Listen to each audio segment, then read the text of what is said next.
பெண் குழந்தைகளை காப்போம், பெண் குழந்தைகளுக்கு கற்பிப்போம் திட்டம் திருப்பத்தூர் மாவட்டத்தில் பெண் குழந்தைகளுக்கு சமமான மதிப்பை உருவாக்குவதற்கும் அவர்களது கல்வி மற்றும் பாதுகாப்பு ஆகியவற்றை உறுதி செய்வதற்கும் மாபெரும் பங்காற்றி வருகிறது. அதன் அடிப்படையில் கல்வி நிறுவனங்களில் பாலியல் துன்புறுத்தல் மற்றும் பெண்களுக்கு எதிரான குற்றங்களை தடுப்பதற்கான விழிப்புணர்வு நிகழ்ச்சி வாணியம்பாடி இஸ்லாமியா மகளிர் கலை மற்றும் அறிவியல் கல்லூரியில் நடைபெற்றது.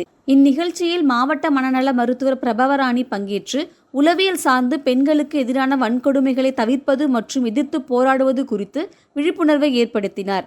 இந்நிகழ்ச்சியில் பங்கேற்ற மாவட்ட காவல் கண்காணிப்பாளர் ஸ்ரேயா குப்தா கல்லூரி மாணவிகளை வன்கொடுமைகளை சந்திக்க நேர்ந்தால் ஆரம்ப நிலையிலேயே தயக்கமின்றி காவல்துறையை அணுகுமாறு தெரிவித்தார்.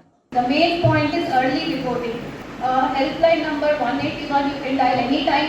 So please, I request all of you come forward and report openly. No means no.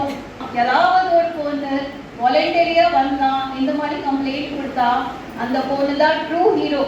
பெண் குழந்தைகளை பாதுகாப்பது அவசியம், அதனை காட்டிலும் ஆண் குழந்தைகளுக்கு கற்பியுங்கள் என மாவட்ட ஆட்சியர் தர்பகராஜ் தெரிவித்தார். பெண்களை பாதுகாப்பது இருக்கட்டும், முதல் மகன்களை அறிவுறுத்துங்கள், கற்பியுங்கள், சக தோழியை எப்படி அணுக வேண்டும் என்று ஆண் குழந்தைகளுக்கு முதலில் சொல்லிக் கொடுங்கள். ஆணை விட மிக அளப்பரிய ஆற்றலும் ஆளுமை திறனும் கொண்டவர்கள். ஆண் பெண் பாகுபாடின்றி அனைவரும் சமூக வலைதளங்களை நன்முறையில் பயன்படுத்தி கல்வியில் கவனம் செலுத்தினால் பெண் குழந்தைகளின் பாதுகாப்பு உறுதி செய்யப்படும். திருப்பத்தூர் மாவட்ட ஆட்சியர் அலுவலக கூட்டரங்கில் விவசாயிகள் குறைதீர்வு நாள் கூட்டம் மாவட்ட ஆட்சியர் தர்பகராஜ் தலைமையில் நடைபெற்றது.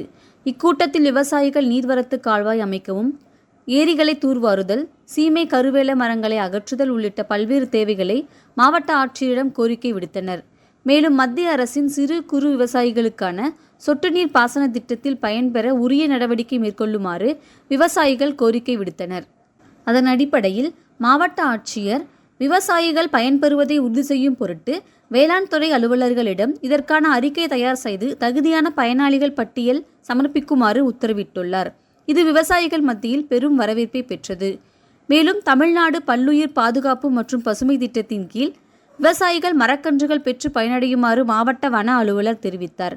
திருப்பத்தூர் மாவட்டம் வாணியம்பாடியில் பொது சுகாதாரம் மற்றும் நோய் தடுப்பு மருந்துத்துறை சார்பாக குழந்தைகளை குடற்புழு தொற்றில் இருந்து நீக்கும் பொருட்டு தேசிய குடற்புழு நீக்க முகாம் துவக்க விழா நிகழ்ச்சி அரசு நகராட்சி மாதிரி மேல்நிலைப் பள்ளியில் நடைபெற்றது.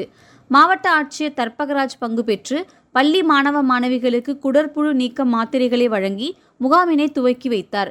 மேலும் மாவட்ட ஆட்சியர் தலைமையில் துறை சார்ந்த அலுவலர்கள், பள்ளி மாணவ மாணவிகள், ஆசிரியர்கள் என அனைவரும் குடற்புழு நீக்க விழிப்புணர்வு உறுதிமொழியினை ஏற்றுக்கொண்டனர். இத்திட்டத்தின் கீழ் 1 வயது முதல் 19 வயது வரை உள்ள ஆண் மற்றும் பெண் குழந்தைகளுக்கும் 20 வயது முதல் 30 வயது வரை உள்ள பெண்களுக்கும் இலவசமாக மாத்திரைகள் வழங்கப்பட்டது.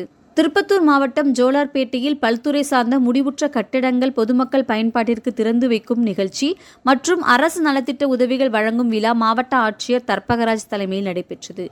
இந்நிகழ்ச்சியில் மாநில பொதுப்பணிகள், நெடுஞ்சாலைகள் மற்றும் சிறு துறைமுகங்கள் துறை அமைச்சர் ஏவா வேலு பங்கு பெற்று முடிவுற்ற புதிய கட்டிடங்களை பொதுமக்களின் பயன்பாட்டிற்கு திறந்து வைத்தார். மேலும் வருவாய்த்துறை, மாற்றுத்திறனாளிகள் நலத்துறை, சமூக நலத்துறை உள்ளிட்ட பல்வேறு துறைகளின் சார்பில் 2333 பயனாளிகளுக்கு ரூபாய் 35 கோடியே 96 லட்சம் ரூபாய் மதிப்பிலான அரசு நலத்திட்ட உதவிகளை வழங்கினார். திருப்பத்தூர் மாவட்டத்தில் சட்டமன்ற பேரவை பொது கணக்கு குழு தலைவர் செல்வ பெருந்தகை தலைமையிலான குழு பல்வேறு அரசு திட்டங்களின் கீழ் செயல்படுத்தப்பட்டு வரும் செயல்பாடுகள் குறித்த ஆய்வு மேற்கொண்டனர். திருப்பத்தூர் அரசு காவல்துறையின் மரியாதையை ஏற்றுக்கொண்ட செல்வ பெருந்தகை தலைமையிலான குழு தணிக்கை பத்திகள் குறித்து தொடர்புடைய அரசு அலுவலர்களுடன் விவாதம் மேற்கொண்ட பின் தேசிய சுகாதார இயக்கத்தின் கீழ் திருப்பத்தூர் அரசு தலைமை மருத்துவமனையில் செயல்பட்டு வரும் பணிகள் குறித்து ஆய்வு மேற்கொண்டனர். அதனைத் தொடர்ந்து நெடுஞ்சாலைத்துறையின் மூலம் குடியானக்குப்பத்தில் கட்டப்பட்டு வரும் ரயில்வே மேம்பாலத்தை பார்வையிட்டு கட்டுமான பணிகள் குறித்து மேற்கொள்ளப்பட்டு வரும் பணிகள் முடிவடைய நிர்ணயிக்கப்பட்ட காலம் குறித்தும் நெடுஞ்சாலைத்துறை மற்றும் ரயில்வே துறை அலுவலர்களுடன் விவாதித்து கேட்டறிந்தனர். இந்த ஆய்வுகளின் போது மாவட்ட ஆட்சியர் தர்பகராஜ், சட்டமன்ற உறுப்பினர்கள், அனைத்து துறை சார்ந்த அலுவலர்கள் பங்கு பெற்றனர்.